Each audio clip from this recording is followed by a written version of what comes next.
আবারও ধন্যবাদ দিতে চাই যে আমি আজকের এই মহান সংসদে 25টি দাবি প্রস্তাবের মধ্যে 16টি মিতব্যয়ী ছাঁটাই প্রস্তাব দিয়েছিলাম।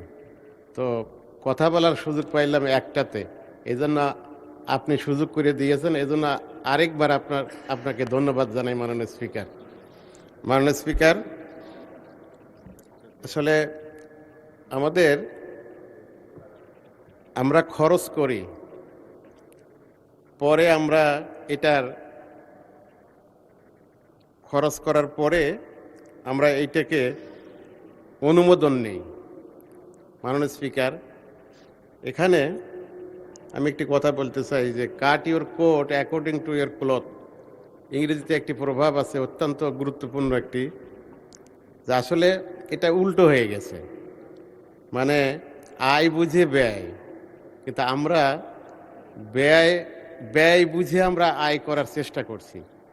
আমার মনে হয় আমরা যদি এই প্রভাবটি আমাদের জীবনে, জাতীয় জীবনে, অর্থনৈতিক জীবনে যদি কাজে লাগাতে পারতাম, আমার মনে হয় ভালো হতো। মাননীয় মাননীয় স্পিকার, এখানে যদি আমরা মিতব্যয়ী হতাম, আমরা যদি আমাদের মধ্যে যদি জবাবদিহিতা থাকতো, আমাদের মধ্যে যদি সৎ প্রবণতা থাকতো এবং আল্লাহর কাছে জবাবদিহি করতে হবে, এই হিসাবটা যদি আমার কাছে থাকতো, তাহলে আমার মনে হয় যে এই সম্পূরক বাজেট আজকে আসতো না।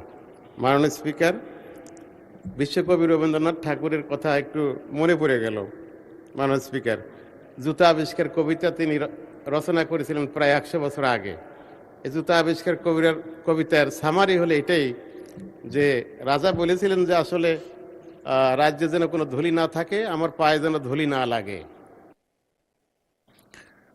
মাননীয় সদস্য, আর 1 মিনিটে শেষ করেন, রবি ঠাকুরের বক্তব্যটা দিয়ে শেষ করেন। জি, রবি ঠাকুর জি, ধন্যবাদ মাননীয় স্পিকার। তো এখন এই ধুলি, রাজ্য থেকে ধুলি তাড়ানোর জন্য 3 দফা মন্ত্রী পরিষদের বৈঠক বসা হলো, 3 বারের বাজেট দেওয়া হলো, কিন্তু আসলে ধুলি কিন্তু ওই রাজ্য থেকে যায়নি। মাননীয় স্পিকার, শেষ পর্যন্ত একজন চর্মকার তিনি কিন্তু সিদ্ধান্ত দিয়েছিলেন যে কি রাজার পায়ে যাতে ধুলি না লাগে, না লাগলেই তো হলো, তাই রাজার পায়ে যদি একজোড়া জুতা যদি তৈরি করে দেওয়া যায়, তাহলে ওই জুতা পরে যদি রাজা যদি হাঁটেন, তাহলে তো আর মাননীয় স্পিকার রাজার পায়ে তো আর ধুলি লাগবে না।